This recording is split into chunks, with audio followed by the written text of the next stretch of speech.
At just 17 years old, Emma Carter lost the only home she had left, kicked out with her younger brother, carrying little more than a few boxes and less than $100 between them. They thought their future had already been decided. Then, against all odds, they bought an abandoned farmhouse for just $83. The place was falling apart. The roof leaked. The walls were cracked. Most people saw nothing but a worthless ruin. But hidden inside that forgotten farmhouse was a secret that had remained untouched for decades. First, they found a strange symbol carved into an old beam. Then a warning about a man nobody seemed willing to talk about. Then a buried clue. Then a hidden map. And the deeper they dug, the more they realized someone else had been searching for the same mystery for over 30 years. What started as a desperate attempt to survive would soon uncover a secret powerful enough to threaten land ownership, expose long-buried lies, and change their lives forever. But the biggest discovery wasn't the hidden map. It was the truth waiting at the end of it. Before we begin, I'd love to know where you're listening from and what time it is where you are right now. Drop a comment below and say hello. Whether you're starting your morning, ending a long day, or listening before bed, I hope you're having a wonderful day.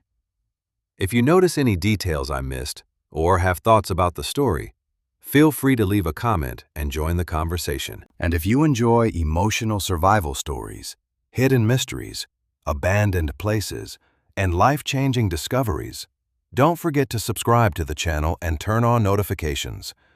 Now, let's go back to the day two homeless siblings spent their last $83 on a farmhouse that everyone else had forgotten. Emma Carter was 17 years old when she learned that some doors didn't slam shut all at once.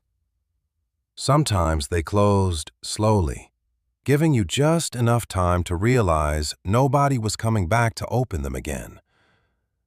The first warning came on a gray Tuesday afternoon when she returned from her part-time shift at Miller's Grocery and found 3 cardboard boxes sitting on the front porch. They weren't hers. At least, not officially, but she recognized them immediately. Her clothes, her books, the framed photograph of her father that normally sat beside her bed. Emma stopped halfway up the walkway. The boxes looked wrong sitting outside, like pieces of a life someone had already decided to throw away. The front door opened before she reached it. Denise, her stepmother, stepped onto the porch holding a clipboard. She wasn't crying. She wasn't angry. If anything, she looked relieved. "You're home," Denise said. Emma stared at the boxes. "What's this?" Denise folded her arms. "We need to talk." Emma hated those 4 words. Nothing good ever followed them. The conversation lasted less than 10 minutes. Denise had already sold the house. The paperwork was signed. Closing would happen in 2 weeks. She planned to move to Arizona with her new husband. Emma and her younger brother Luke weren't part of those plans. "Dad would have never allowed this," Emma said quietly. Denise's expression tightened. "Your father isn't here anymore." The words landed harder than a slap. Emma looked away. 3 years had passed since her father died in a highway accident, but hearing someone reduce his absence to a convenient fact still hurt. Denise sighed impatiently. "You're almost 18. I'm 17. Close enough." Emma laughed once, not because anything was funny, because sometimes disbelief sounded exactly like laughter. "Where are we supposed to go?" Denise glanced toward her clipboard. "You have some savings." Emma knew exactly how much savings she had. $127, most earned from stocking shelves after school. "That's not enough." "Life isn't fair," Denise turned toward the door. Conversation over. Decision made. Emma stood frozen on the porch as the door closed. This time it did slam. Inside the house, she heard the lock click. By sunset, Emma and Luke were sitting inside their father's old pickup truck, parked beside a gas station on the edge of town. Luke stared through the windshield while chewing on a pack of crackers he'd bought with their last $5 bill. At 15, he was taller than most boys his age, but still somehow looked younger whenever he worried. "Maybe she'll change her mind," he said. Emma didn't answer immediately. She didn't want to lie. "She won't," Luke nodded. He already knew. Darkness settled around them. Cars came and went. Neon signs flickered overhead. Neither sibling mentioned the obvious question. What now? That first night they slept in the trunk. The second wasn't much better. By the third day, Emma had started calculating everything in dollars. Breakfast cost money. Gas cost money. Showers cost money. Existing cost money. Their $127 began shrinking alarmingly fast. On Friday afternoon, Luke wandered into a thrift store while Emma searched local bulletin boards for jobs.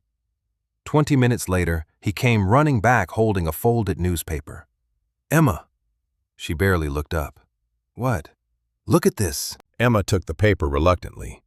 Most auction listings were worthless to them. Old machinery, storage units, abandoned sheds. Then she saw it. County tax auction. One listing had been circled in red ink. Farmhouse property. Outstanding tax balance, $83. Emma blinked. $83. Luke nodded excitedly. "Nobody wants it. There's probably a reason." Luke pointed toward the photo. The farmhouse looked terrible. The roof sagged, paint peeled from the walls, several windows were broken. Yet beneath the damage, something about the place caught Emma's attention. Maybe it was the wraparound porch. Maybe the large oak tree standing nearby. Maybe it was simply the fact that it existed. A place, 4 walls, a roof, home. Even if barely. "The auction is tomorrow," Luke said. Emma folded the newspaper. "We can't buy a house." "Why not?" "Because houses cost money. This one costs $83. Emma wanted to argue. She really did. Instead, she found herself staring at the grainy photograph again. The next morning, they drove 40 miles to the county courthouse. Emma felt ridiculous the entire way. People with real money attended property auctions. Investors, contractors, retirees looking for land. Not 2 teenagers sleeping in a truck. The courthouse lobby was crowded when they arrived. Men in work boots stood beside business owners in pressed shirts. Everyone carried folders and paperwork. Emma immediately wanted to leave. Luke didn't. "We're already here." "We don't belong here." "Neither does that guy." Luke pointed discreetly toward a man asleep in a chair near the entrance. Emma smiled, despite herself. The auction began at 10 o'clock. Property after property sold quickly. Farmland, storage lots, commercial buildings. Prices climbed far beyond anything Emma could imagine paying. Then the farmhouse appeared on the projector screen. The room noticeably lost interest. A few investors glanced up. Most didn't bother. The auctioneer cleared his throat. "Property 47, former Whitmore Farm. Outstanding tax balance, $83. Opening bid, $83. Silence. The auctioneer waited. Nobody moved. Emma felt her heart pounding. Luke nudged her elbow. "Do it, Luke. Do it." Another few seconds passed. Still no bids. The auctioneer prepared to move on. Before she could stop herself, Emma raised her hand. 83. Several heads turned. The auctioneer nodded. $83. Do I hear 90? Silence. Emma suddenly became aware of every person in the room. She could practically feel their curiosity. Who was the teenage girl bidding on a condemned farmhouse? The auctioneer waited again. $90. Nobody responded. A man near the back shook his head dismissively. Someone else laughed quietly. Going once? Luke grinned beside her. Emma's pulse accelerated. Going twice? Still nothing. The auctioneer lifted his gavel. Sold! The sound echoed through the room. Just like that, it was over. Emma stared ahead in disbelief. Luke nearly jumped out of his chair. We bought a house. I don't think that's how houses usually work. Still counts. An hour later, they signed paperwork in a small county office. The clerk seemed almost amused. You're the youngest property owners I've seen in years. Emma wasn't sure whether that was a compliment. By late afternoon, they were driving down a narrow dirt road toward their new home. Fields stretched across the horizon. Trees lined the property boundary. The farmhouse finally appeared beyond a curve in the road. Up close, it looked worse than the photograph. Much worse. The porch leaned noticeably. Several sections of roof had partially collapsed. Tall weeds surrounded the structure. One shutter hung by a single hinge. Luke stared through the windshield. Okay. Emma laughed nervously. Yeah, maybe there's a reason nobody wanted it. They climbed out of the truck and approached cautiously. The front steps creaked beneath their weight. Wind moved through broken windows. The entire place seemed abandoned by time itself. Yet as Emma stood on the porch, something unexpected happened. For the first time all week, she wasn't wondering where they would sleep. It wasn't much. It wasn't pretty. But it was theirs. Luke pushed open the front door. Dust filled the air immediately. Sunlight streamed through cracks in the walls. Furniture sat exactly where someone had left it years earlier. A rocking chair, a dining table, a bookshelf missing half its shelves. The farmhouse felt frozen, waiting. Emma walked slowly through the main room. Every surface carried years of neglect. Yet she could almost imagine what the place once looked like. Family dinners, holiday gatherings, ordinary lives unfolding beneath this roof. Then Luke called from the far side of the room. Emma! Something in his voice made her hurry.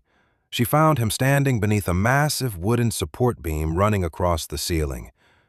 He pointed upward. At first, she didn't understand. Then she saw it. A name, carved into the wood decades earlier. Eleanor Whitmore. Beneath the name sat another carving, smaller, older, nearly hidden beneath layers of dust. It wasn't a message. It wasn't a date. It was a symbol. A strange shape resembling a compass surrounded by hand-drawn lines. Luke stared at it. What do you think it means? Emma looked around the empty farmhouse. Through a broken window, she could see the dying sunlight stretching across the fields. The symbol shouldn't have mattered. It was only a carving. Yet something about it felt deliberate, important, as if the woman who once lived here wanted someone to notice it, wanted someone to ask questions. Emma didn't know it yet, but that small symbol would become the first clue in a mystery buried for nearly 50 years. And somewhere inside the forgotten farmhouse they had bought for $83, a hidden map was waiting to be found. Emma barely slept that first night in the farmhouse. Every sound felt unfamiliar. Wind pushed against loose boards. Tree branches scraped across the roof. Somewhere inside the walls, something small and determined scurried back and forth. At one point, a loud crash from the kitchen sent both siblings bolting upright. Luke grabbed a flashlight. Emma grabbed the nearest object she could find, which happened to be a frying pan covered in dust. They hurried into the darkness only to discover a raccoon knocking over an old pot. The animal stared at them for a moment before disappearing through a broken window. "We're being robbed by wildlife," Luke muttered. Emma laughed despite herself. It was the first genuine laugh she'd had in days. Morning sunlight revealed even more problems. The farmhouse looked rough in the dark. It looked worse in daylight. Sections of wallpaper peeled from the walls. Several floorboards sagged noticeably. The back porch leaned at an angle that seemed physically impossible. Yet somehow, the place still felt different from the truck, different from the gas station parking lot, different from sleeping wherever they could find space. For the first time since being kicked out, they had somewhere to wake up. After a breakfast consisting mostly of crackers and a shared apple, Emma created a list: roof repairs, broken windows, water supply, electricity. The list grew longer every few minutes. Luke stared at it. "We're doomed." "Probably." "Good, just checking." They spent most of the morning cleaning. Every room revealed something new. In the living room, they found old furniture hidden beneath white sheets. In the dining room, they discovered stacks of newspapers dating back nearly 30 years. The kitchen contained rusted cookware, cracked plates, and an antique stove that looked old enough to remember the Great Depression. Around noon, Luke wandered upstairs while Emma worked in the front room. Several minutes later, she heard him shout, "Emma!" His voice echoed through the house. Emma immediately dropped the broom and ran upstairs. "What happened?" Luke stood inside a bedroom at the end of the hallway. "Look." Emma followed his gaze. At first, she saw nothing unusual.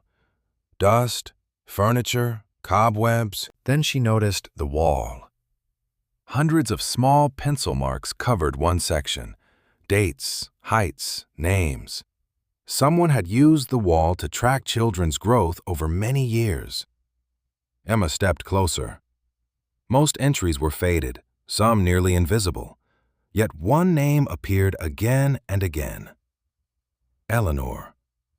Different ages, different dates, starting from childhood. Luke traced one mark with his finger. "She grew up here." Emma nodded slowly. "Until now." Eleanor Whitmore had been little more than a name carved into a beam. Suddenly, she felt real. A person. A girl who once ran through these halls. A girl who became the woman who later owned the property. Luke crouched near the baseboard. There's more. Wedged behind a loose section of trim sat a folded piece of paper. The edges had yellowed with age. Emma carefully opened it. Inside was a handwritten grocery list. Nothing remarkable at first. Flour, sugar, lamp oil, cornmeal. Yet written along the bottom margin were 4 words. Don't trust Victor Kane. Luke immediately noticed it. Who's Victor Kane? Emma shook her head. No idea. The message seemed strangely out of place. Personal, urgent, like someone had scribbled it as a reminder or a warning. Emma folded the paper and slipped it into her pocket. The discovery lingered in her thoughts throughout the afternoon. Who was Victor Kane? And why would someone write a warning about him inside their own house? Around 3 o'clock, a dusty pickup truck pulled into the driveway. Both siblings froze. Emma instinctively moved toward Luke. The truck stopped near the porch. An elderly woman stepped out carrying 2 grocery bags. She waved before either sibling could speak. "You must be the new owners." Emma relaxed slightly. "I guess we are." The woman smiled warmly. "Martha Reed." She held up the bags. "And before you say no, I already brought food." 20 minutes later, they sat around the dining table eating homemade sandwiches while Martha looked around the farmhouse. "This place hasn't had people living in it for years." Luke pointed toward the ceiling. "We noticed." Martha laughed. She seemed comfortable here, as though she'd visited many times before. Eventually, her attention settled on the carved name they had photographed earlier. Eleanor Whitmore. The smile faded slightly. She was a good woman. Emma immediately leaned forward. "You knew her?" Martha nodded. Everybody knew Eleanor. "What happened to her?" Martha hesitated. For the first time, she looked uncertain. "Depends who you ask." Luke loved answers like that. "What does that mean?" Martha stared out the window toward the distant fields. "Officially, she died alone." Emma exchanged a glance with Luke. "Officially," Martha sighed, "there were rumors." "What kind of rumors?" Luke asked.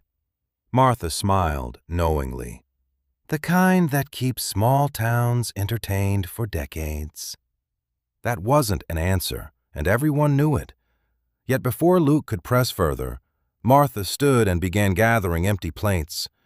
Conversation over. Emma noticed something else, though. The moment Eleanor's name came up, Martha became cautious. Careful, as if she were choosing every word deliberately. Before leaving, Martha paused near the front door. "One more thing." Emma looked up. Martha pointed toward the staircase. "If you start finding strange things around here, don't be surprised." Luke practically lit up. Strange things. Martha immediately regretted saying it. Old houses hide secrets. Then she left before either sibling could ask another question. That evening, Luke repeated those words at least 10 times. Old houses hide secrets. By sunset, he had searched nearly every room again. Emma suspected he enjoyed the mystery more than the farmhouse itself. While cleaning the parlor, Luke discovered an old photograph tucked behind a bookshelf. The image showed Eleanor standing beside the farmhouse sometime in the 1970s. She appeared to be in her 60s, thin, serious, determined. Yet what caught Emma's attention wasn't Eleanor. It was what she was holding. A rolled-up piece of paper. A map. The photograph wasn't perfectly clear, but the shape was unmistakable. Luke noticed it too. "You see that?" Emma nodded slowly. "Yeah, that's a map." Before she could answer, something slipped from the back of the photograph and landed on the floor. A small, folded note. Emma opened it carefully. The handwriting matched the grocery list they had found upstairs. This message contained only a single sentence. "If you're reading this, the map is still hidden." Silence filled the room. Luke looked from the note to the photograph, then back again. Emma. She already knew what he was about to say. "Yep." His grin widened immediately. "We have to find it." Emma looked around the aging farmhouse. The broken windows, the sagging ceiling, the endless repairs waiting for them. They already had enough problems. Yet somewhere beneath all of that, excitement stirred. Because for the second time in a single day, someone from the past had left them a message. And both messages seemed connected to the same mystery. A forgotten woman, a hidden map, and a warning about a man named Victor Kane. Neither sibling realized it yet, But before the week was over, that name would show up again. And when it did, they would discover that somebody else was interested in finding the map too. Emma expected the mystery to fade after a night's sleep. It didn't. If anything, the note they had found behind the photograph only made things worse. If you're reading this, the map is still hidden. 14 words. That was all. Yet those words occupied her thoughts from the moment she woke up. Luke was even worse. By breakfast, he had already searched 3 closets, 2 cabinets, and part of the attic. "You're obsessed," Emma said as she watched him emerge from beneath a staircase covered in dust. "Says the person who read the note 6 times. 5. Exactly." The farmhouse seemed different now. Every loose floorboard looked suspicious. Every crack in the wall felt intentional. Every forgotten piece of furniture seemed capable of hiding something. The problem was that old houses contained thousands of hiding places. Finding one hidden map could take years.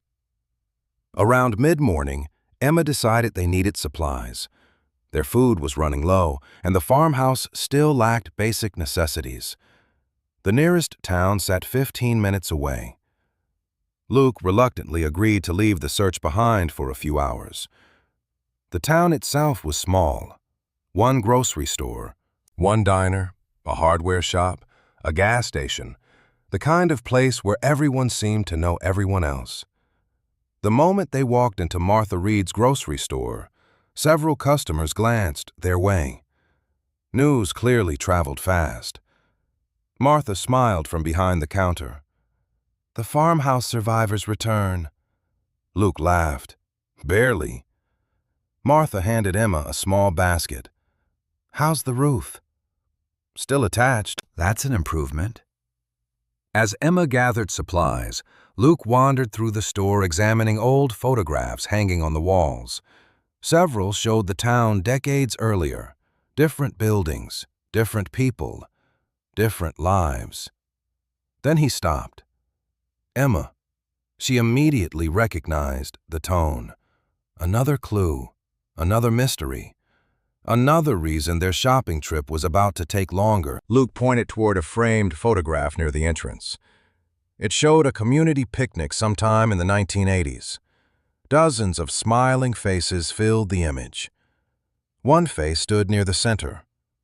Eleanor Whitmore. Emma recognized her instantly from the farmhouse photograph. "That's her." Martha looked over from the register. "Of course it is." Emma turned. "You knew she'd be in that picture." Martha shrugged. "Eleanor attended every town event." Luke stepped closer to the photograph.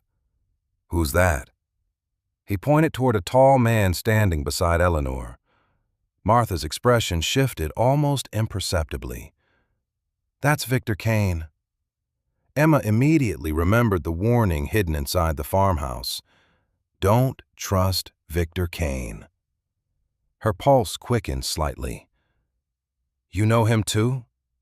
Martha hesitated. "Everyone knows Victor." It wasn't really an answer. Emma noticed the same thing she had noticed yesterday. The moment Victor's name entered the conversation, Martha became cautious, careful, almost defensive. Luke wasn't subtle. Why would someone leave a note saying not to trust him? The grocery store suddenly felt very quiet. Martha looked around briefly before lowering her voice. "People write lots of things." "That's not an answer," Luke said. Martha sighed. "Victor owns a lot of property around here." Emma waited. Martha continued. "And years ago, he tried buying the Whitmore farmhouse." Emma exchanged a glance with Luke. "Eleanor wouldn't sell." Martha shook her head. "Never." That detail lingered in Emma's mind long after they left the store. Why would a wealthy businessman care about an aging farmhouse, especially one that looked ready to collapse? The question bothered her all the way home. Back at the property, they resumed cleaning. The afternoon passed slowly. Dust, repairs, endless small tasks. Yet the mystery remained impossible to ignore. Around 4 o'clock, Luke discovered an old trunk hidden beneath a tarp inside the barn. Excited, he dragged it into the yard. Emma immediately assumed they had found the map. They hadn't. The trunk contained old horse equipment, faded blankets, and several farming tools. Nothing valuable, nothing mysterious. Luke looked disappointed. Then he noticed something carved into the inside of the trunk lid. The same symbol, the compass-like marking they had seen on the beam inside the farmhouse. Emma crouched beside him. There it is again. This time, however, something was different. Beside the symbol appeared a series of numbers: 4, 11, 2. Luke frowned. What does that mean? Emma shook her head. Another clue, another question. No answers. As sunset approached, dark clouds gathered overhead. The first storm since they arrived rolled across the valley. Rain hammered the farmhouse roof. Wind rattled windows. Lightning flashed beyond the fields. Emma secretly worried the old house might collapse. Luke, meanwhile, found the entire thing exciting. Around 8 o'clock, the electricity failed. Not that they had much electricity to begin with. The farmhouse relied on an aging connection that barely functioned during good weather. They lit lanterns and continued organizing old furniture. During one particularly loud clap of thunder, something unexpected happened. A section of plaster fell from the wall near the staircase. Both siblings jumped. Dust filled the air. Great, Emma muttered. Now the house is attacking us. Luke moved closer to inspect the damage. Then he froze. Emma. She looked up. The tone in his voice instantly caught her attention. Behind the fallen plaster sat a narrow opening inside the wall, not large enough for a person, just a hidden cavity between support beams. Luke carefully reached inside. Emma's heart immediately sped up. The farmhouse had already produced notes, photographs, warnings, and symbols. What else had someone hidden? Luke pulled out a small leather-bound notebook. Dust covered the cover. The pages had yellowed with age, yet one thing remained perfectly readable. Written across the front in elegant handwriting were 2 words: Eleanor Whitmore. Neither sibling spoke for several seconds. Rain pounded against the windows. Wind howled outside. Yet suddenly the storm felt very far away. Emma carefully opened the notebook. Most pages contained journal entries, daily observations, farm chores, weather notes, ordinary details of life. Then she reached an entry dated nearly 25 years earlier. The handwriting grew noticeably more urgent. He keeps asking about the map. I told him nothing. Emma felt a chill. She turned the page. Another entry followed. If anything happens to me, the map must stay hidden. Luke slowly sat down. Emma, she already knew. The map wasn't a rumor. It wasn't a legend. It was real. More importantly, somebody had spent years looking for it. She turned another page, then another. The entries became increasingly concerned. Eleanor mentioned meetings, arguments, pressure, and one name appeared over and over again: Victor Kane. The final completed entry ended abruptly with a single sentence. He came back today. I don't think he's going to stop. Silence filled the room. Even the storm seemed quieter somehow. Emma looked at the remaining pages. Most were blank, yet something felt wrong. The notebook appeared thicker than it should. Luke noticed it too. Wait. He took the journal carefully. His fingers pressed along the back cover. A moment later, he smiled. There's something inside. Hidden within the binding sat a folded piece of paper, much older than the notebook itself. Emma unfolded it slowly. At first, it appeared blank. Then she held it closer to the lantern. Faint lines emerged across the page. Hand-drawn lines, curves, markings, landmarks. It wasn't the entire map, but it was a piece of one, and in the lower corner, barely visible beneath years of fading ink, someone had written 3 words. Find the attic. Emma stared at the message, then slowly looked upward toward the dark ceiling above them. Somewhere over their heads, hidden inside the farmhouse, another piece of the mystery was waiting. Neither Emma nor Luke mentioned sleep after discovering the message hidden inside Eleanor's journal. Find the attic.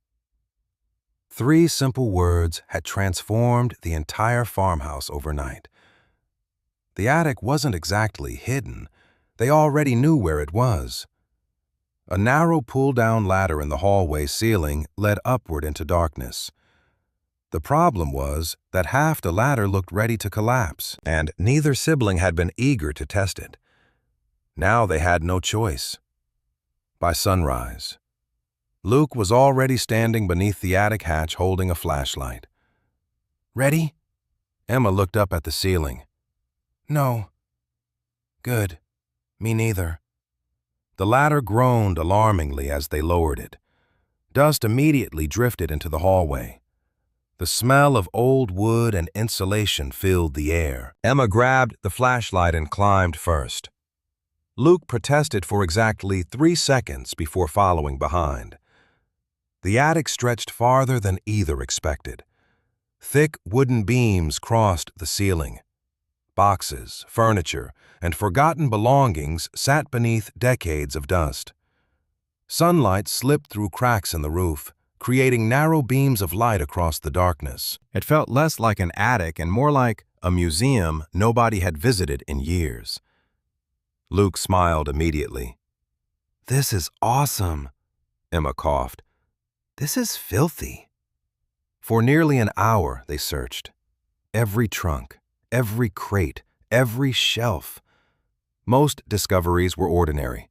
Old clothing, broken lamps, family photographs, farming records. Nothing connected to the map. Nothing connected to Eleanor's warning. Eventually, frustration began creeping in. Maybe somebody already found it, Emma said. Luke shook his hand. Then why leave the clue? Emma hated when he made sense. They continued searching. Around mid-morning, Luke discovered a large wooden chest hidden beneath a torn canvas sheet. Unlike everything else in the attic, the chest appeared locked. Emma immediately noticed the difference. That's new. Luke knelt beside it.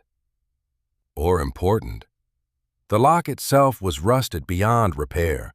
After several minutes of effort, they managed to pry it open. The lid creaked upward slowly. Inside rested dozens of items carefully organized: letters, journals, photographs. Most belonged to Eleanor. Yet one object immediately stood out. A rolled parchment secured with faded blue ribbon. Luke stared at it. Emma stared at it. Neither moved.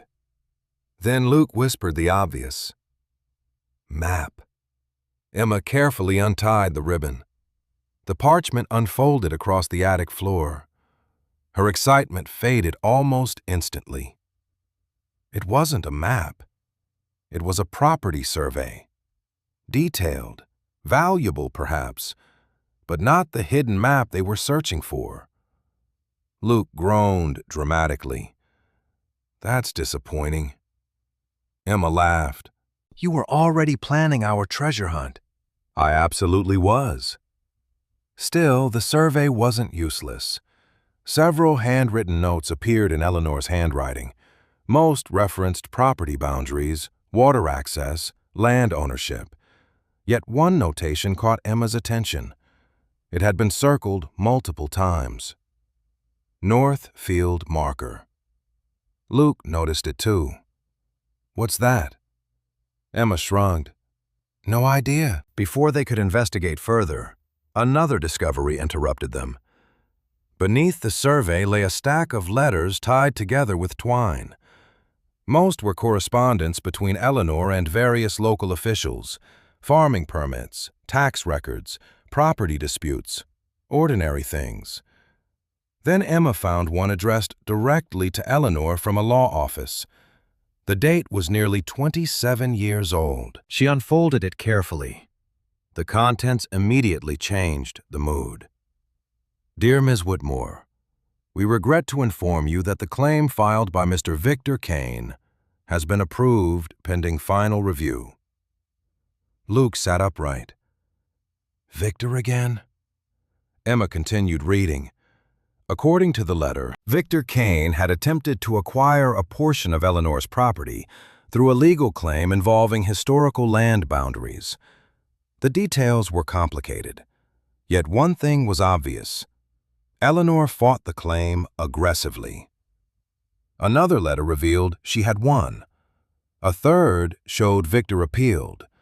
A fourth suggested the dispute continued for years. Luke leaned closer. He really wanted something. Emma nodded. Nobody fought that hard over ordinary farmland. Something else was happening. The question was what? As they continued sorting through the chest, Emma found a photograph tucked inside one of the letters. The image showed Eleanor standing beside a stone marker in a field. Behind her stood several surveyors. Everyone appeared serious, almost tense. On the back of the photograph, Eleanor had written a single sentence. The truth begins here. Luke immediately pointed toward the stone marker. North Field Marker. Emma felt a small chill. The phrase matched the notation on the survey.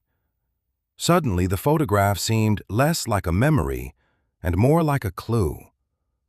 Before they could examine it further, a loud engine echoed outside. Both siblings froze. Vehicles rarely approached the farmhouse. Visitors were uncommon.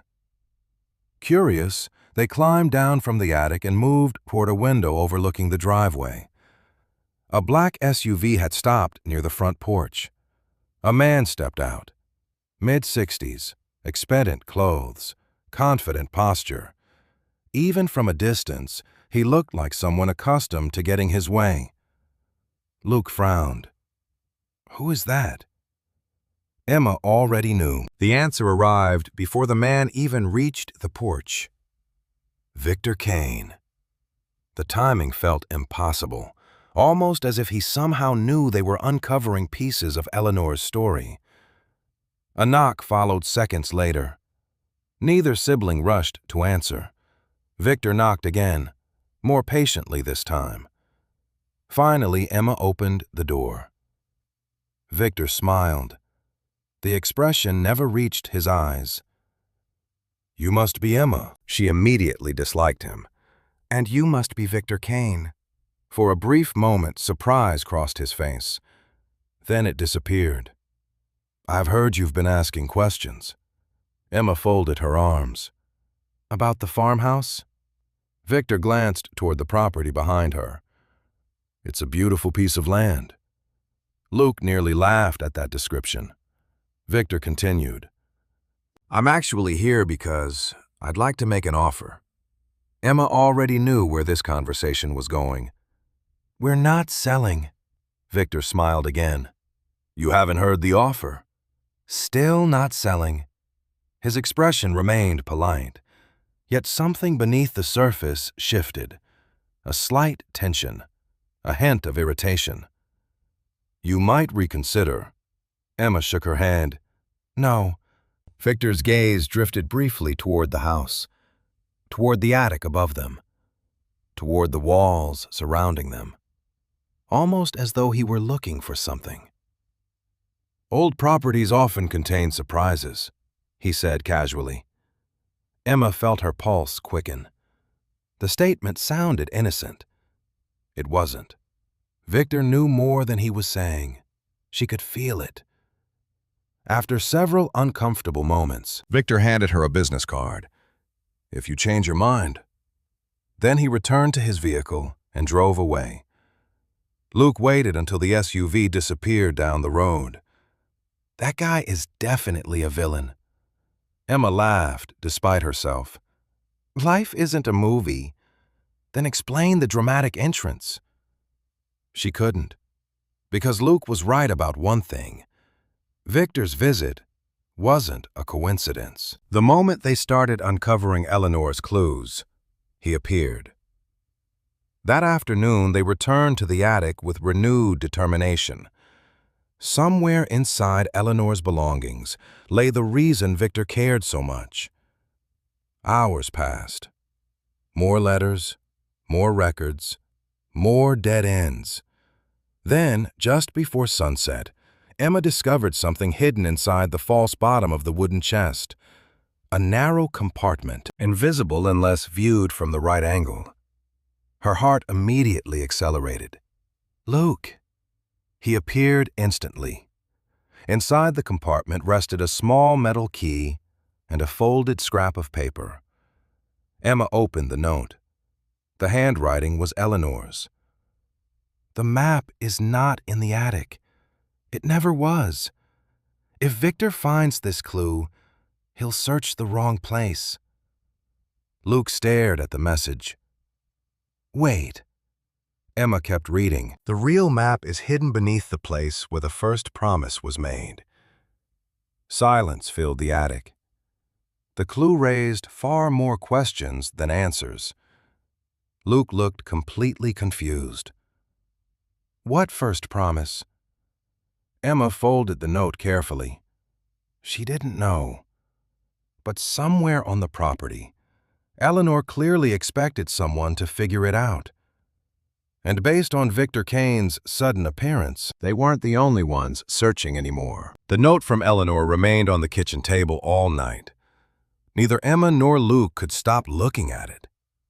The real map is hidden beneath the place where the first promise was made. Every few minutes, one of them suggested a new theory. Every theory fell apart almost immediately. By morning, they were no closer to understanding the clue than they had been the night before. Luke was eating cereal from a chipped bowl when he suddenly looked up. What if it's a wedding promise? Emma rubbed her eyes. Eleanor never married. How do we know? Because Martha said she lived alone her whole life. Luke shrugged. Maybe she got tired of somebody. Emma couldn't entirely rule that out. The farmhouse had already proven that almost everything they assumed was incomplete. Still, the clue felt older, more personal, less romantic. A promise made somewhere on the property. The question was, by whom? Around mid-morning, Emma decided they needed more information. Martha had known Eleanor. If anyone could help, it was her. 20 minutes later, they were sitting inside Martha's diner while she refilled coffee cups and listened to their latest discovery. When Emma finished reading the note aloud, Martha became unusually quiet. She stared out the window for several seconds before speaking. That's interesting. Luke immediately leaned forward. You know something? Martha smiled. You've become very good at spotting that. Because you keep doing it. The older woman laughed softly. Then she sat across from them. When Eleanor was young, her father owned most of the farmland surrounding this property. Emma listened carefully. This was new information. Martha continued. There was an old tradition in those days. Families would gather beneath a large oak tree at the edge of the property and make agreements there. Luke frowned. What kind of agreements? Business partnerships, family promises, land transfers, important decisions? Emma felt a small spark of excitement. Where was the tree? Martha pointed west. Northfield. Luke nearly jumped from his seat. Northfield marker. The phrase from the survey. The photograph. The stone marker. Suddenly, multiple clues aligned at once. Martha noticed their expressions immediately. What did you find? Emma explained the photograph from the attic, the survey notes, the hidden key. By the time she finished, even Martha looked intrigued. Then I'd start with the oak tree. The siblings left immediately. Back at the farmhouse, they grabbed shovels, flashlights, and the photograph showing Eleanor beside the stone marker. The north field stretched beyond a row of aging fences behind the barn. Tall grass covered most of the area. At first glance, nothing stood out. Then Luke spotted it. There. Near the center of the field stood a massive oak tree. Even after decades, it dwarfed everything around it. Its branches stretched outward like giant arms. Emma understood immediately why families once gathered beneath it. The tree felt important, permanent, timeless. They approached slowly. Near the base sat a weathered stone partially buried beneath weeds. The exact stone from the photograph. Luke brushed away dirt. Northfield marker. The faded words remained visible. Emma's pulse quickened. Every clue pointed here. The carved symbol, the survey notes, the photograph, the promise. They spent the next hour searching around the tree. Nothing.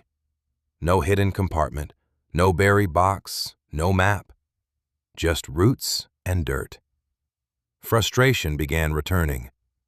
Maybe we're missing something, Emma said. Luke walked slowly around the trunk. Then he stopped. Emma. She recognized the tone immediately. Another clue, another discovery, another problem. Carved into the far side of the tree sat the same compass-like symbol they had found throughout the farmhouse. This version looked older, deeper. Beneath it appeared several initials, E, W, and J, W. Emma traced the letters carefully. Whitmore. Luke nodded. Who's J.W.? Emma didn't know. Yet the discovery felt important. The symbol clearly connected the tree to Eleanor. More importantly, it suggested the tree really was the location referenced in the note. They searched again, more carefully this time.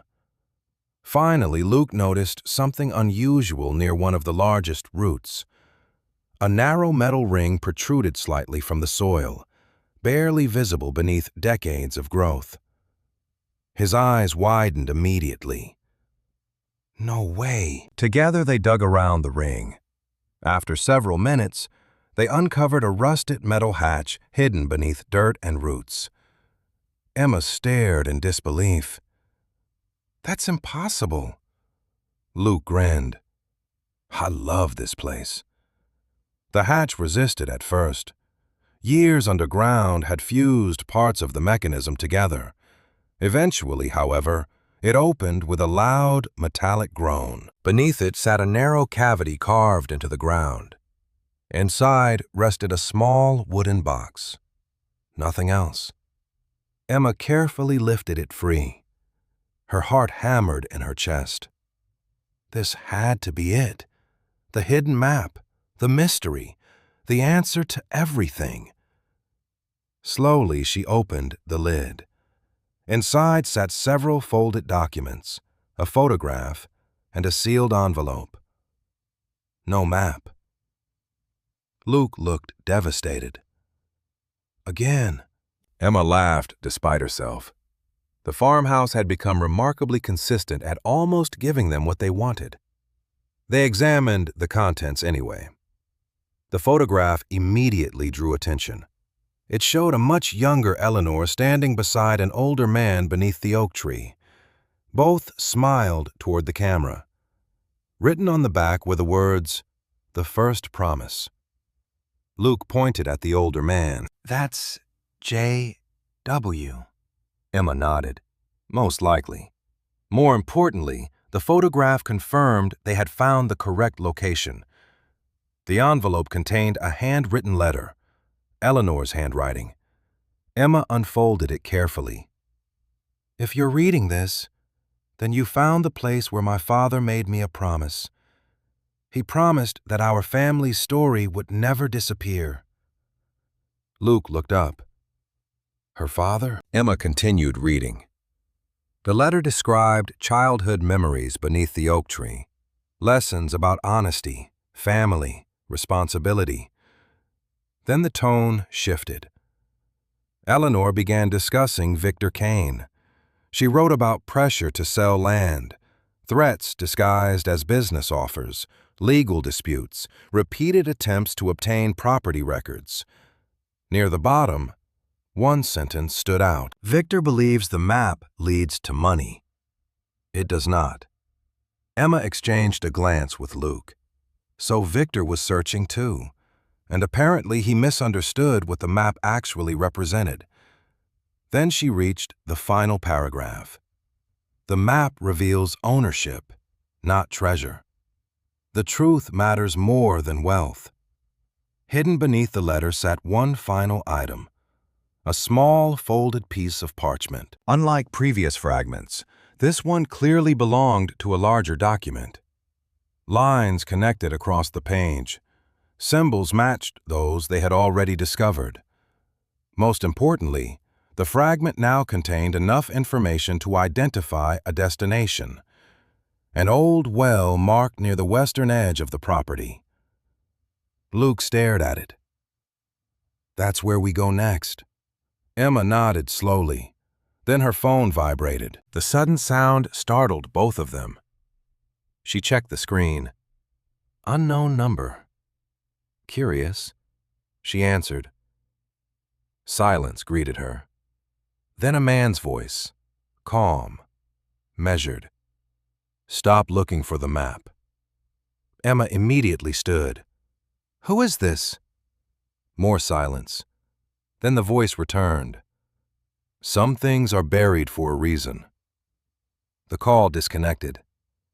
Emma stared at the screen. Luke had already guessed. Victor. She didn't answer, because she wasn't sure. What she did know was far more troubling. Until now. Victor Kane had been watching from a distance, making offers, asking questions. Suddenly, the game had changed. Someone knew exactly how close they were getting, and whoever made that call wanted them to stop before they reached the old well. The phone call changed everything. Until that moment, the mystery had felt exciting, almost adventurous. Hidden notes, old journals, buried boxes, clues scattered across a forgotten farmhouse. But hearing an unknown voice tell her to stop searching transformed the entire situation. For the first time, Emma realized someone wasn't just interested in the map. Someone was actively monitoring their progress. Luke tried to remain optimistic. "Maybe it's just a prank." Emma looked at him. "You don't believe that?" Not even a little. Neither of them slept well that night. Every sound outside seemed suspicious. Every passing vehicle drew their attention.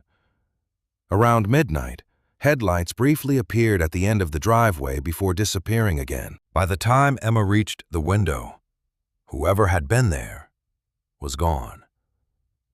She didn't tell Luke until morning. There was already enough tension hanging over the farmhouse. The next day began with rain. Thick, gray clouds rolled across the valley, turning the fields into a sea of moving shadows. The weather made searching difficult, but neither sibling wanted to wait. The map fragment clearly pointed toward the old well on the western side of the property. Every clue so far had led somewhere meaningful. They weren't about to stop now. Armed with rain jackets, flashlights, and the growing collection of Eleanor's documents, they headed across the property shortly after breakfast. The western fields looked different from the rest of the farm. Older somehow, less maintained. Dense patches of brush covered much of the area. Fallen trees blocked sections of the path. It felt like a place forgotten by time. After nearly 40 minutes of searching, Luke finally spotted the well. There, the structure sat partially hidden behind a cluster of overgrown bushes. Stone walls surrounded a circular opening roughly 4 feet across. Wooden beams stretched overhead, supporting what remained of an ancient pulley system. Emma approached cautiously. The well looked abandoned for decades. Moss covered much of the stonework. Several sections had cracked with age. Luke peered inside. It's deep. Emma grabbed a flashlight and shined it downward. The beam disappeared into darkness before eventually revealing stagnant water far below. Definitely deep. At first, nothing seemed unusual. The well appeared exactly what it was, an old water source, another dead end. Then Luke noticed something attached beneath one of the support beams. Emma? She followed his gaze. Hidden beneath years of dirt and weathering sat the familiar compass symbol. Once again, Eleanor had marked the location. Their excitement returned immediately. They searched every inch of the structure. Nothing. Then Emma remembered the key from the attic, the small metal key Eleanor had hidden inside the chest. She pulled it from her pocket. What if this goes with something here? Luke's eyes widened. Now we're thinking like mystery people. Emma ignored the comment. Several minutes later, Luke discovered a small metal plate built into the stone wall behind the well. Most of it remained hidden beneath vines. After clearing away the growth, a tiny keyhole appeared. Emma stared at it. The key fit perfectly. Her pulse accelerated. Slowly, she turned it. A loud click echoed from inside the stonework. Both siblings froze. For several seconds, nothing happened. Then a section of stone shifted slightly outward. Luke actually laughed. No way! Behind the hidden panel sat a narrow compartment. Inside rested a metal box protected from the weather by layers of oilcloth. Emma carefully removed it. This felt different, more important than anything they had found before. The box opened easily. Inside sat several folded land surveys, a leather notebook, and a bundle of legal documents tied together with string. Luke immediately grabbed one of the surveys. This looks old. Emma focused on the notebook. Eleanor's handwriting filled the pages. Unlike previous journals, this one wasn't personal. It was investigative, detailed, organized, almost like a case file. Page after page documented property disputes involving local landowners dating back nearly 30 years. Names appeared repeatedly. Transactions, surveys, court filings, boundary adjustments. Many seemed ordinary. Then one name emerged again and again. Victor Kane. Emma's stomach tightened. The notebook painted a troubling picture. According to Eleanor, multiple neighboring properties had changed ownership through suspicious legal claims. Small discrepancies in surveys somehow resulted in large transfers of land. Farmers who challenged the decisions often lost. Some gave up. Others moved away. Eleanor clearly believed something illegal had occurred. More importantly, she had spent years collecting evidence. Luke unfolded one of the land surveys. Emma, she looked up.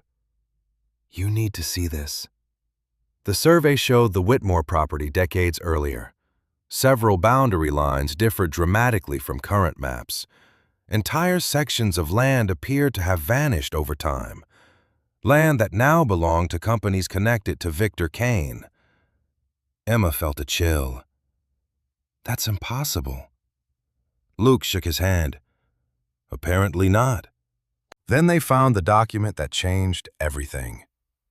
Hidden beneath the surveys sat a certified property record bearing official county seals.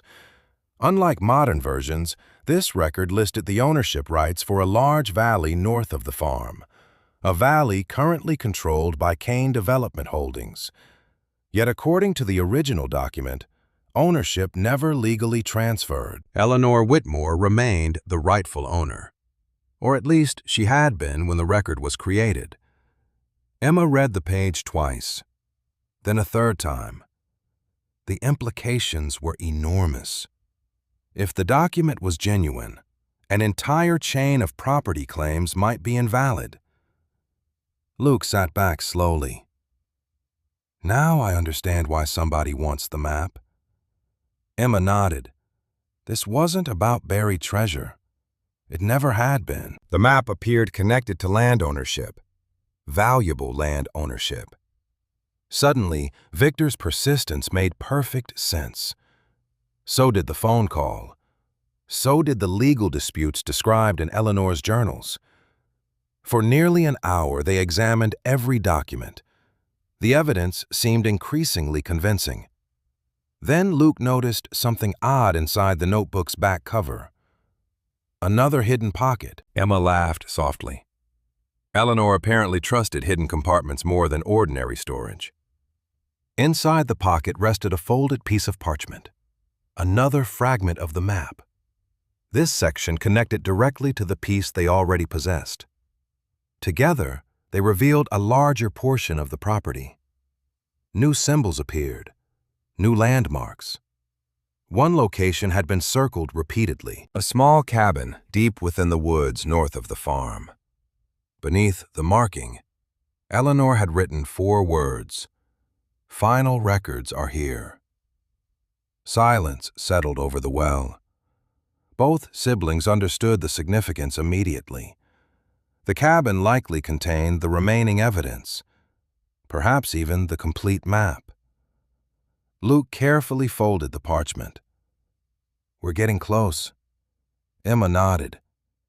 Too close, perhaps, because the moment she stood, something caught her attention. Fresh tire tracks. Not theirs, not old. The rain had softened the ground overnight, leaving clear impressions in the mud. Someone else had visited the area recently. Very recently. Luke followed her gaze. The tracks led toward the tree line north of the farm, toward the woods, toward the cabin marked on Eleanor's map. Neither sibling spoke for several seconds. They didn't need to, because the evidence was obvious. Someone else knew about the cabin, and judging by the tracks, they were already heading there. Emma and Luke stood beside the old well for nearly a minute after discovering the tire tracks. Neither needed to say what both were thinking. Someone had been there recently. Not weeks ago, not months ago. Recently enough that the rain hadn't erased the marks. The tracks cut through the mud and disappeared into the northern woods, exactly where Eleanor's map fragment pointed. Toward the cabin, toward the final records, toward whatever secret Victor Kane had spent decades chasing. Luke broke the silence first. We need to go, now. Emma agreed, but caution tugged at her instincts. Or we're walking into the same place someone else is heading. Luke glanced toward the forest. If we wait, they might get there first. That settled it.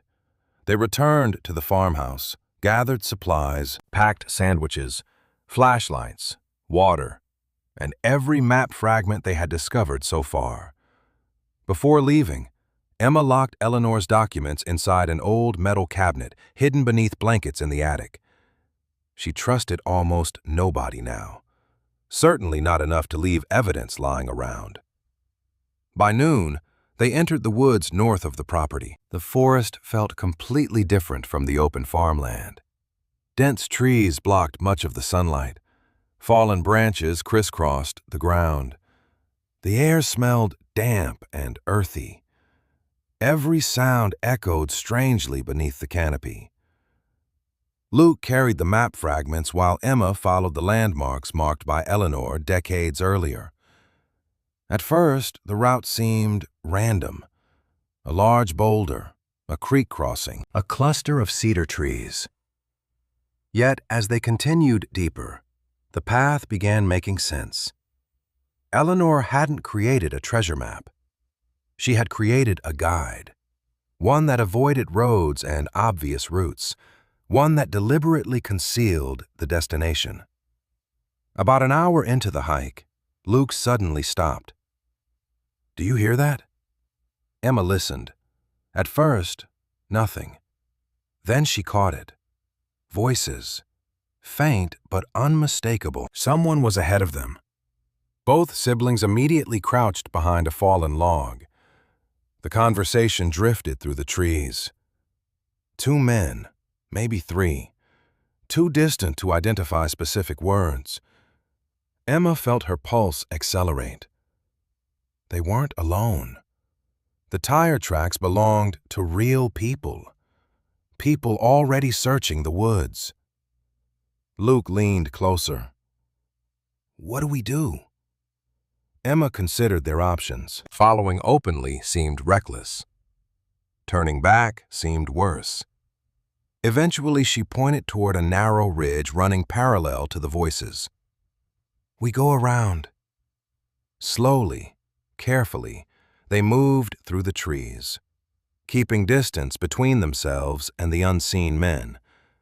Several times the voices grew louder. Once Emma caught a glimpse of movement through the forest.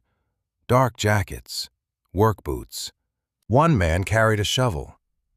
That detail bothered her more than anything else. People carrying shovels rarely wandered forests for exercise. After nearly 40 minutes of cautious progress, the voices finally faded behind them. Luke exhaled.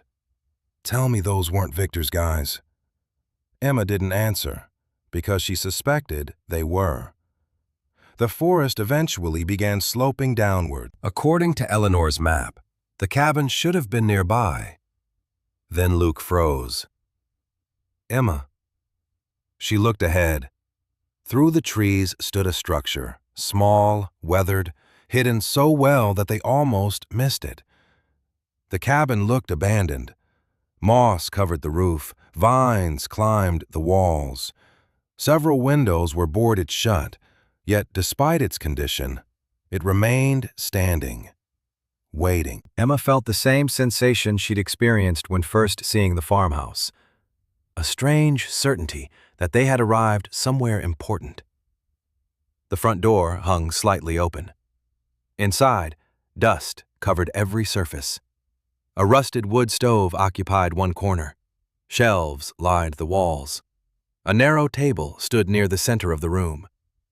Nothing immediately suggested hidden records or life-changing secrets. Luke frowned. "This is it." Emma wasn't convinced either. Then she noticed the symbol, carved into the table. The same compass marking, Eleanor's signature. The clue that connected everything. "We're in the right place." They searched carefully. Drawers, shelves, floorboards, walls. The cabin produced nothing. After an hour, frustration returned. Luke dropped into a chair. "Maybe somebody already got here." Emma studied the room again. Something felt wrong. Every location connected to Eleanor contained a hidden compartment. The farmhouse, the well, the attic chest. Yet this cabin appeared completely ordinary. Too ordinary. Her eyes settled on the stone fireplace along the far wall.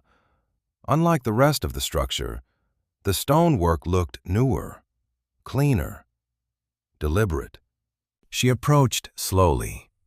Luke noticed immediately. "What?" Emma pointed toward one particular stone near the base. It carried the compass symbol, smaller than usual, but unmistakable. Together they pushed against it. Nothing happened. They tried again. Still nothing. Then Luke pressed downward instead of inward. A loud click echoed through the cabin. Both siblings jumped. Somewhere behind the fireplace, a mechanism shifted. Dust fell from the ceiling.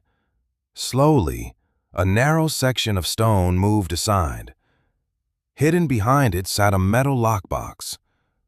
Luke laughed in disbelief. Okay, now this is getting ridiculous. Emma carefully removed the box. Unlike previous discoveries, this one felt heavy, important, final. The lock had long since rusted away. She lifted the lid. Inside rested a thick stack of documents wrapped in oilcloth. Beneath them lay a leather journal, and underneath everything sat what appeared to be the complete map.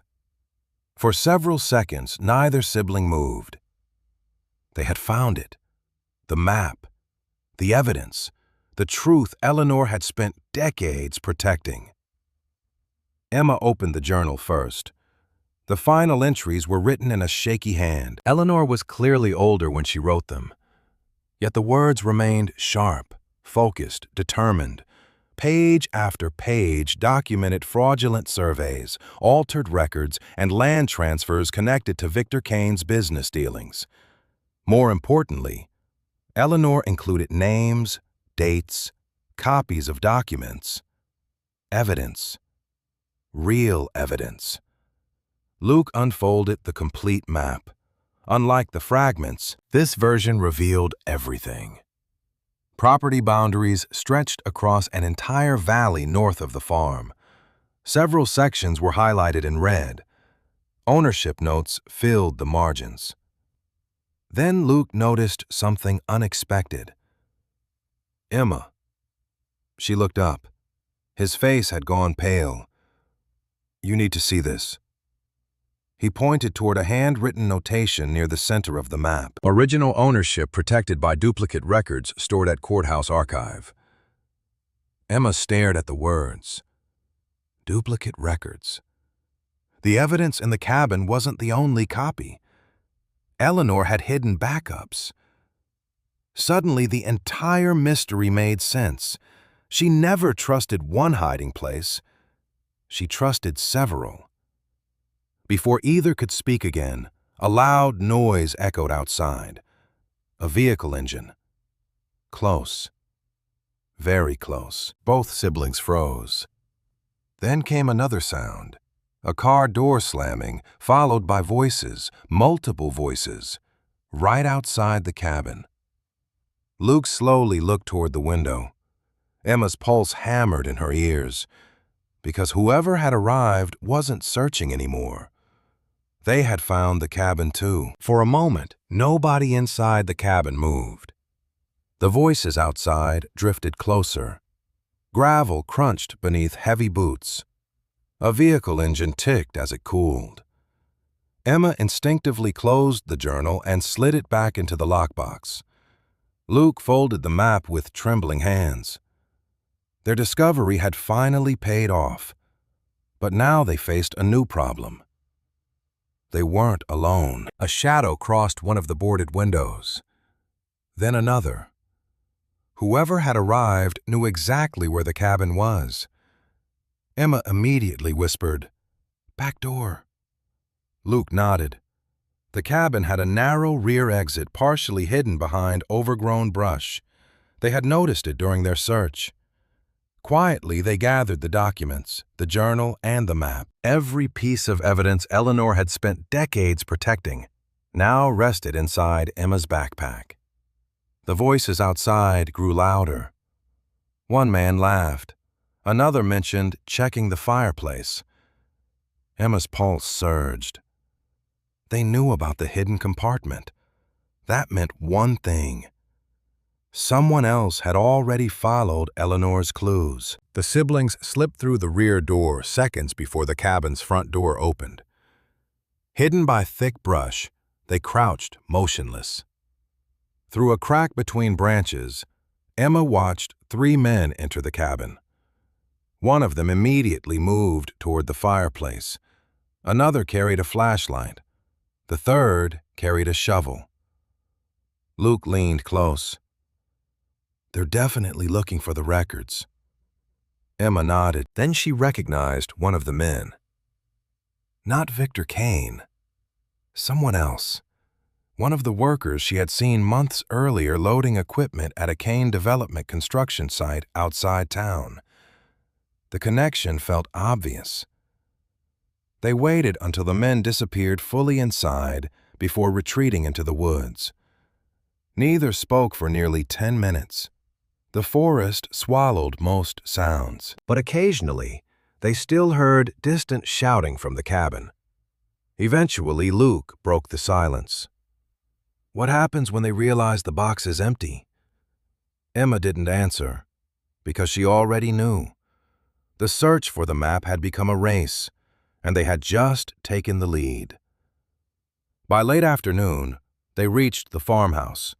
Both immediately headed for the attic. The documents needed a secure hiding place. More importantly, they needed time to understand what they had found. Emma spread everything across the floor. The complete map occupied the center. Around it sat Eleanor's journals, surveys, photographs, legal records, and copies of official property documents. For the first time, they could see the entire picture, and it was bigger than either imagined.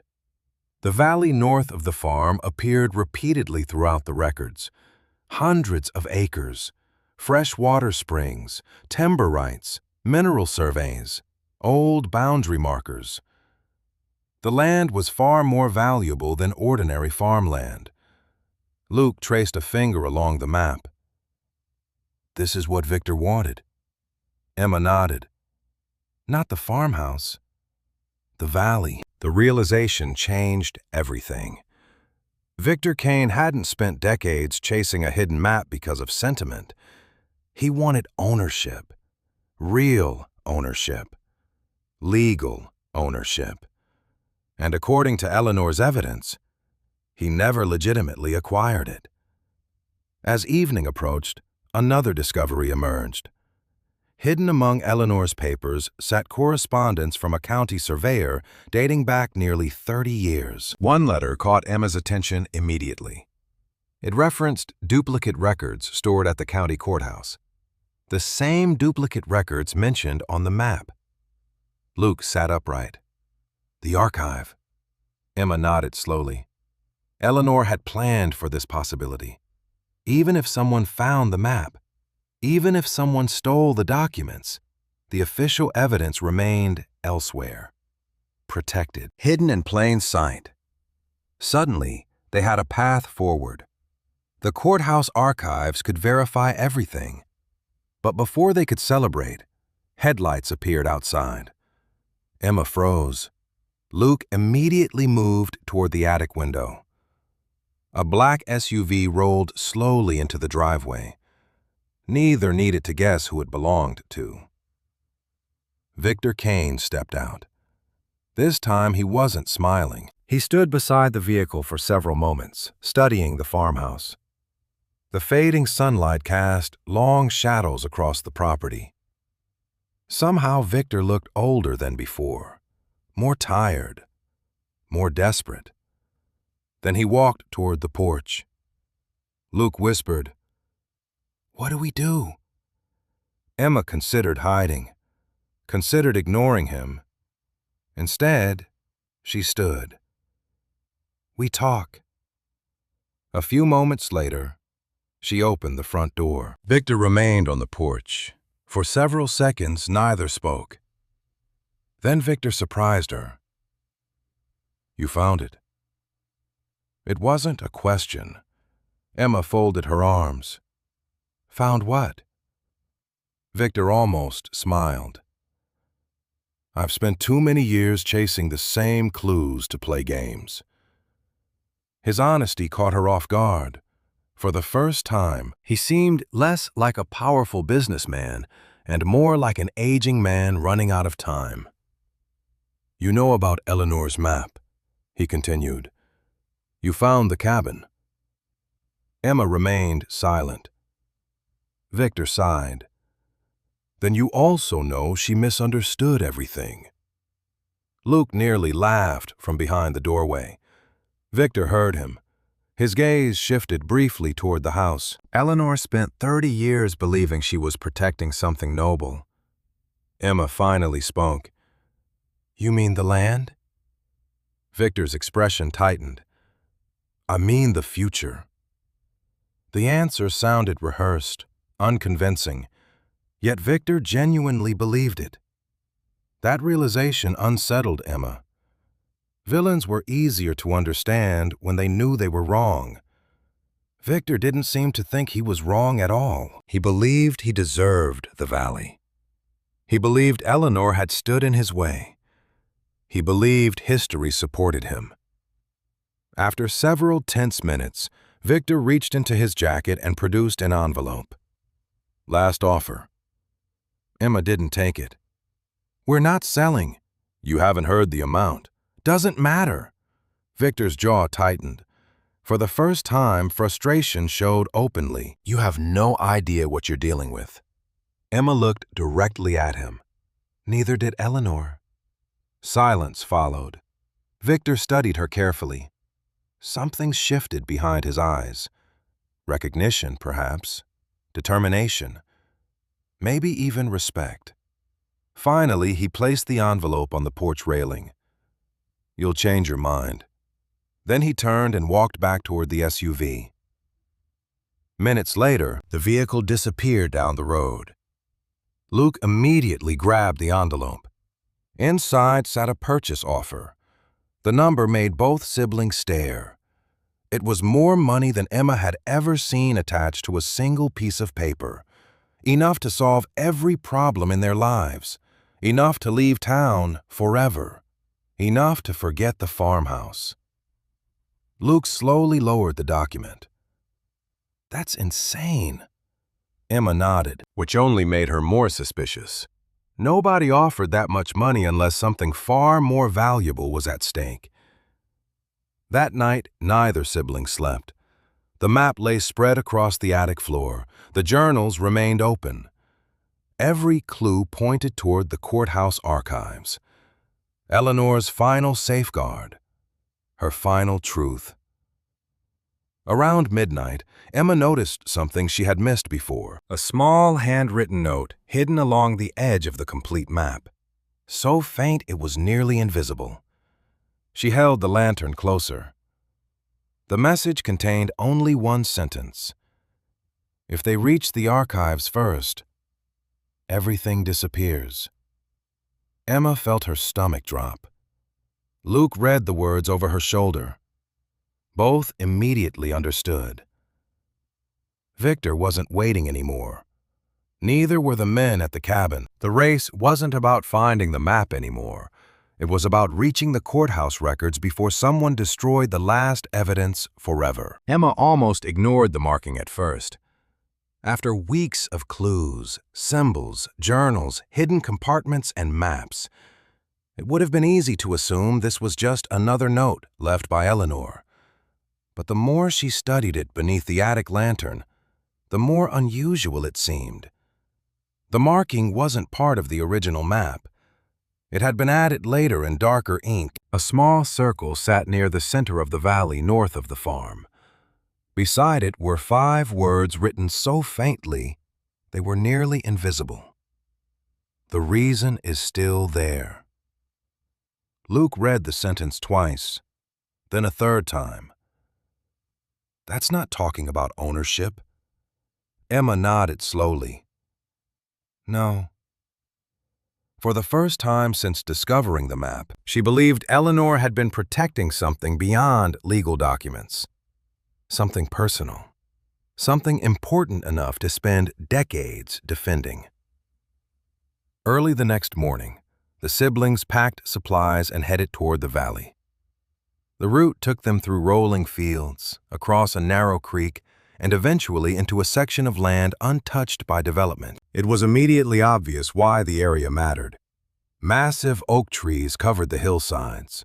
Wildlife moved freely through the forest. Crystal clear water flowed from natural springs. The valley felt different from the rest of the county. Untouched. Alive. As they walked, Emma remembered something Martha had said weeks earlier. Eleanor always believed some places belonged to the future. At the time, the comment meant nothing. Now it returned with unexpected clarity. After nearly 2 hours of hiking, they reached the location marked on the map. At first glance, there was nothing there. No building, no chest, no hidden entrance, just a grassy clearing surrounded by trees. Luke sighed dramatically. Please don't tell me the final clue is another clue. Emma smiled. Would that surprise you? Then she noticed a stone. Not unusual by itself, but unlike the others scattered throughout the valley, this one stood upright, deliberately placed, weathered by time. The siblings approached cautiously. Carved into the surface was Eleanor's compass symbol. Beneath it appeared a short inscription, "For those who come after." Silence settled over the clearing. Emma brushed dirt from the base of the stone. Hidden beneath moss sat a small metal container, smaller than every other box they had found. She carefully opened it. Inside rested a folded letter. Nothing else. No treasure, no deeds, no gold. Just a letter. Luke looked disappointed for approximately 3 seconds. Then Emma began reading. If you found this, you already know the truth about the land. You know why Victor wanted it. You know why I fought him. But neither reason is the most important one. Emma continued. Eleanor explained that decades earlier, surveyors had discovered valuable mineral deposits beneath portions of the valley. News of the discovery attracted investors, developers, and speculators. Many saw wealth. Many saw opportunity. Eleanor saw something else. The valley contained the county's largest underground freshwater system. Development would threaten every spring feeding local farms and communities. Luke looked up. Water. Emma nodded. Suddenly, everything clicked. The valley wasn't valuable because of treasure. It wasn't valuable because of ownership. It was valuable because it protected something far greater. Eleanor's letter continued. My father taught me that ownership is temporary. Stewardship is forever. The land was never mine to keep, only mine to protect until the right people arrived. Emma felt a lump form in her throat. After everything Eleanor endured, after years of pressure, lawsuits, threats, and isolation, her goal had never been personal gain. She simply wanted someone to understand why the valley mattered. The final paragraph was addressed directly to whoever found the letter. If you are reading this, then you inherited more than property. You inherited responsibility. Choose carefully. The wind moved softly through the clearing. Neither sibling spoke for several moments. Finally, Luke broke the silence. She knew. What? Emma asked. She knew somebody would eventually find all this. Emma folded the letter carefully. Yeah. And somehow, despite the decades separating them, it felt like Eleanor had been speaking directly to them. They returned to town later that afternoon. News about the courthouse records had already begun spreading. Attorneys were reviewing ownership claims. County officials were discussing investigations. Reporters had started asking questions. Yet Emma found she cared less about the legal battle than she had the day before. The valley changed everything. Several weeks passed. The evidence collected by Eleanor and preserved through the archives proved impossible to ignore. Formal reviews began. Certain land claims connected to Kane development faced scrutiny. Other disputes reopened. Victor Kane himself largely disappeared from public view. Martha later told them he had finally stopped fighting, whether from exhaustion, regret, or simple acceptance. Nobody knew. One evening, shortly before sunset, Victor appeared at the farmhouse one final time. This visit felt different from every previous encounter. No expensive offers, no warnings, no pressure. He simply stood on the porch and looked across the fields. Emma joined him outside. "The county is reviewing the valley," she said. Victor nodded. "I heard." Eleanor was right. For a long moment he didn't respond. Then he surprised her. "Yes." The admission carried decades of weight. Victor stared toward the distant horizon. Some arguments last so long that people forget why they started. Emma understood exactly what he meant.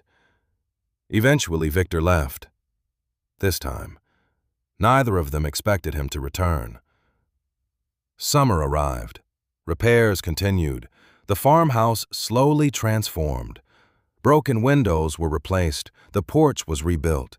Fresh paint covered weathered walls. It still wasn't perfect, but it finally felt like a home. Their home. One afternoon, while installing shelves in the living room, Luke discovered the original photograph of Eleanor again, the one showing her holding the rolled-up map. He placed it above the fireplace. Emma smiled when she saw it. It felt appropriate, a reminder of how everything began. Months later, county officials announced plans to preserve much of the valley as protected land. The springs would remain untouched. Future development would face strict limitations. The announcement barely made regional news. Yet for Emma, it felt like the true ending of the story. Not the map, not the records, not the mystery. The valley. The thing Eleanor had actually cared about all along. On a quiet evening nearly a year after buying the farmhouse for $83, Emma and Luke sat together on the rebuilt porch, watching the sun disappear beyond the fields. The oak tree in the north field stood silhouetted against the fading sky. The same tree where a promise had once been made generations earlier. Luke leaned back in his chair. "You realize we bought this place because we were homeless?" Emma laughed softly. "Best $83 we ever spent." Luke nodded. Then his expression turned thoughtful. "Do you think Eleanor would have been happy?" Emma looked toward the valley hidden beyond the distant hills, toward the springs, toward the protected land, toward the future Eleanor had fought to preserve. "Yeah," she said quietly. "I think she would." And for the first time since finding those cardboard boxes on the porch of a house that no longer wanted them, Emma felt something she hadn't expected to find inside a broken farmhouse filled with secrets. Not just safety, not just purpose. Home.